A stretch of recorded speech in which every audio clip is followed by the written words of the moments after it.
Welcome to जी के fax. स्वागत है एक बार फिर से आप सबके अपने यूट्यूब चैनल जी के फैक्स में। जानेंगे इस वीडियो में, यानी कि आज का जो हमारा 5 बजे वाला टॉपिक है वो है ब्रिक्स जो बैंक है उसमें मिस्र को अभी शामिल किया गया है। यानी कि ब्रिक्स बैंक ने करा है मिस्र देश को शामिल। तो आखिर में ब्रिक्स बैंक ने ऐसा क्यों किया, क्या इससे ब्रिक्स बैंक को लाभ होने वाला है, और मिस्र जो कि इतना बड़ा जो बैंक होता है जिसमें ब्रिक्स बैंक जिसको कहा जाता है उसमें शामिल हो गया है, तो मिस्र को इससे क्या क्या लाभ होने वाला है, क्या क्या हानि होने वाली है, वह हम पूरा वीडियो के अंदर जानने वाले हैं। बस आप जो है वीडियो को एंड तक जरूर देखिएगा, क्योंकि ये जो टॉपिक है आपके पेपर के पॉइंट ऑफ व्यू से मोस्ट इंपॉर्टेंट है। इस टॉपिक से आपसे जो है 1 नंबर या फिर 2 नंबर का क्वेश्चन आपको एग्जाम में देखने को मिल सकता है। वहीं बात अगर इंटरव्यू की करेंगे तो वहां भी ये टॉपिक आपकी काफ़ी हेल्प करेगा। यदि आप स्टेट पीसीएस या यूपीएससी की तैयारी कर रहे हैं तो ये टॉपिक कई हद तक कह सकते हैं करंट में आपकी हेल्प करेगा। क्लियर। वहीं इस वीडियो की पीडीएफ फाइल का लिंक नीचे डिस्क्रिप्शन बॉक्स में दिया हुआ है, वहां से आप डाउनलोड कर सकते हैं। यदि आपको कहीं से भी टॉपिक नहीं समझ आता है या आपको टॉपिक से कुछ अदर क्वेश्चन जो है पूछने हो तो आपको कमेंट बॉक्स में कमेंट कर देना है, वहां आपको आंसर मिल जाएगा। क्लियर है। तो चलिए अब आते हैं अपने टॉपिक पर और बात करते हैं कि ब्रिक्स बैंक ने आखिर में मिस्र को क्यों शामिल किया, क्या किस कारण से शामिल कराया। ठीक है। सबसे पहले ब्रिक्स की बात करते हैं। देखिए ब्रिक्स, इसकी फुल फॉर्म समझिएगा, इसको ब्रिक्स कहा जाता है। ठीक है। और इसमें जो है अभी कुछ समय पहले जो है एस वर्ड को जोड़ा गया था, यानी कि साउथ अफ्रीका को जोड़ा गया था। उससे पहले ये ब्रिक ही था बस। ठीक है। अब ब्रिक्स की फुल फॉर्म याद रखिएगा क्योंकि काफ़ी बार एग्जाम में पूछ ली जाती है। तो ब्रिक्स यानी कि बी का मतलब होता है ब्राज़ील। ठीक है। उसके बाद आता है आर, आर का मतलब होता है रसिया। ठीक है। आई का मतलब होता है इंडिया। ठीक है, ये आप देख सकते हैं। वहीं सी की बात करें तो सी का मतलब होता है चाइना और एस का मतलब होता है साउथ अफ्रीका। ठीक है। तो ये पूरी ब्रिक्स की फुल फॉर्म है, काफी बार एग्जाम में पूछी जाती है। चलिए अब आते हैं टॉपिक पर। देखिए ब्रिक्स बैंक में मिस्र को शामिल किया गया। तो अभी ब्रिक्स, अगर ब्रिक्स की बात करेंगे तो ब्रिक्स न्यू डेवलपमेंट बैंक, याद रखिएगा ब्रिक्स न्यू डेवलपमेंट जो बैंक है जिसको एनडीबी कहा जाता है, इसने मिस्र को अपने नए सदस्य के रूप में जोड़ने की घोषणा भी करी है। ठीक है, याद रखिएगा। आगे मैं एनडीबी ही यूज करूंगा तो वहां पे समझ जाएगा कि इसकी फुल फॉर्म है न्यू डेवलपमेंट बैंक। इसमें जो है इसने जो है अभी मिस्र को, यानी कि इजिप्ट, मिस्र को इंग्लिश में इजिप्ट भी बोलते हैं, ध्यान रखिएगा। ठीक है। तो इजिप्ट में जो है इजिप्ट को जोड़ने की अभी घोषणा करी है। क्लियर। अब बात आती है टॉपिक के मुख्य बिंदु की। मुख्य बिंदु को ध्यान से समझिएगा। इसमें जो है बांग्लादेश, संयुक्त अरब अमीरात और साथ में उरुग्वे के बाद मिस्र एनडीबी में शामिल होने वाला चौथा नया सदस्य है। ठीक है। यानी कि मिस्र से पहले, यानी कि इजिप्ट से पहले जो है इसमें 3 देशों को और शामिल किया जा चुका है।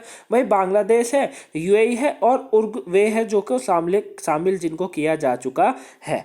वही मिस्र को शामिल करने से ब्रिक्स बैंक की वैश्विक जो पहुंच का और विस्तार हुआ है। मतलब अब इसमें जो है ब्रिक्स बैंक जो है उसको इतना सा लाभ हुआ है कि उसकी जो वैश्विक पहुंच थी, समझ रहे मेरी बात को, क्या उसकी जो पहुंच थी, है ना, जो उसका विश्व में जो उसकी पहुंच थी वो और उसका विस्तार हो गया और बढ़ गया, क्योंकि भाई इजिप्ट को भी जोड़ लिया अब तो, है ना, बांग्लादेश को पहले जोड़ लिया, यूएई को जोड़ लिया है, उरुग्वे को जोड़ चुका है। ठीक है। तो इस तरीके से जो है ये इसको लाभ हुआ है इसको।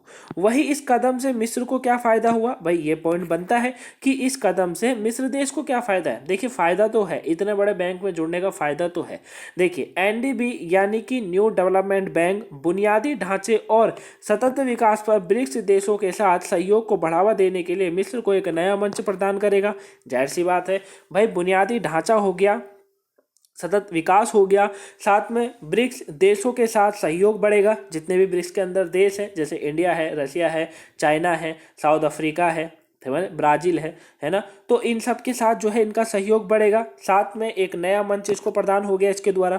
वहीं इसमें जो है इस बैंक में जो है मिस्र को अन्य उभरती अर्थव्यवस्था और विकासशील देशों के साथ जोड़ने में भी मदद करेगा, है ना। वही एनडीबी मिस्र को अन्य उभरती अर्थव्यवस्थाओं और विकासशील देशों के साथ जोड़ने में तो मदद करेगा, है ना भाई, कर रहा है ना, भारत के साथ करेगा, रशिया के साथ करेगा, इन सब के साथ तो एक मंच प्रदान कर ही रहा है। तो इस तरीके से जो है मिस्र को इससे फायदा हो सकता है। ठीक है। वही बात करेंगे न्यू डेवलपमेंट बैंक की। अब ये न्यू डेवलपमेंट बैंक, इसको समझिए, ध्यान से समझिएगा, इंपॉर्टेंट है। अगर अभी तक आपने वीडियो को लाइक नहीं करा हो तो वीडियो को लाइक कर दीजिएगा गाइस। चैनल पर नए हैं तो चैनल को सब्सक्राइब जरूर कर लीजिएगा। अगर आप करंट से इसी तरह के डेली टॉपिकों को जानना चाहते हैं तो चैनल को सब्सक्राइब जरूर कर लीजिएगा। वही वीडियो को शेयर ना करा हो तो वीडियो को शेयर जरूर कीजिएगा, ताकि उन लोगों पर ये वीडियो पहुंच सके जो कि इस तरह के टॉपिकों को जानना चाहते हैं। क्लियर है। तो गाइस वीडियो को शेयर जरूर कर दीजिएगा, ठीक है। चलिए बात करते हैं न्यू डेवलपमेंट बैंक की। एनडीबी ये क्या है, आखिर में इसकी स्थापना कब हुई, कहाँ इसका मुख्यालय है और क्या इसका काम है, ये हम जानने वाले हैं। ध्यान से समझिएगा। एनडीबी जो है एक बहुपक्षीय विकास बैंक है। क्या कहा जा रहा है भाई, एनडीबी जो है एक बहुपक्षीय विकास बैंक है, ठीक है, ये आपको याद रखना है। अब आता है कि इसकी स्थापना ब्रिक्स देशों द्वारा संयुक्त रूप से 2014 में ब्राजील के और जो है फोर्ट लेजा में छठे ब्रिक्स शिखर सम्मेलन में की गई थी। अब यहां से क्वेश्चन एग्जाम में काफी बार आ जाता है जीके में बनकर कि बताइए कि ब्राजील क्या कहते हैं अपना ये ब्रिक्स, जो ब्रिक्स है, ब्रिक्स की स्थापना 2014 में हुई थी भाई, संयुक्त रूप से करी थी ना देशों ने मिलकर। तो इसमें जो है ब्राजील के फोर्ट लेजा में छठा ब्रिक्स शिखर सम्मेलन में इसकी स्थापना करी गई थी, लेकिन इसे औपचारिक रूप से जुलाई 2015 में खोला गया था। समझ में आया, कब खोला गया था, 2015 में।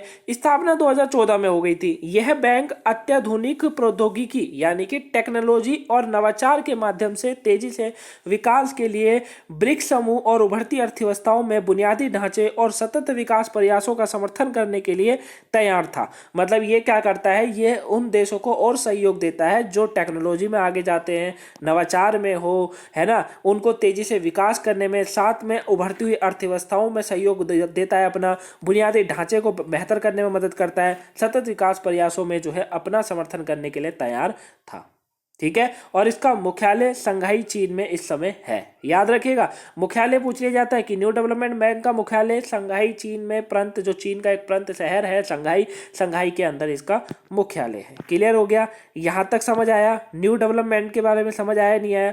अब बात आती है यूएनजीए में पर्यवेक्षक की स्थिति किस तरीके से है, इसको समझ लीजिए।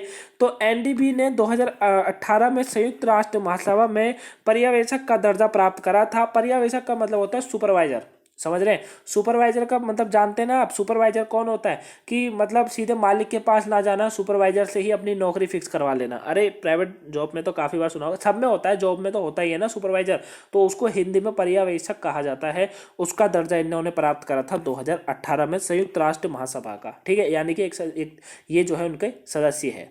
तो इसी प्रकार इसने संयुक्त राष्ट्र के साथ सक्रिय और उपयोगी सहयोग के लिए एक मजबूत आधार स्थापित किया है, ठीक है। तो याद रखेगा कि एनडीबी यानी कि न्यू डेवलपमेंट बैंक जो है संयुक्त राष्ट्र महासभा का एक अंग है ये भी, ठीक है, जो कि एक सुपरवाइजर की तरह काम करता है हर देशों के लिए। अब आता है एनडीबी के उद्देश्य, बहुत इंपॉर्टेंट है। एनडीबी के उद्देश्य क्या है, उद्देश्य समझिए, आखिर में ये करती क्या है, ये बैंक का काम क्या है।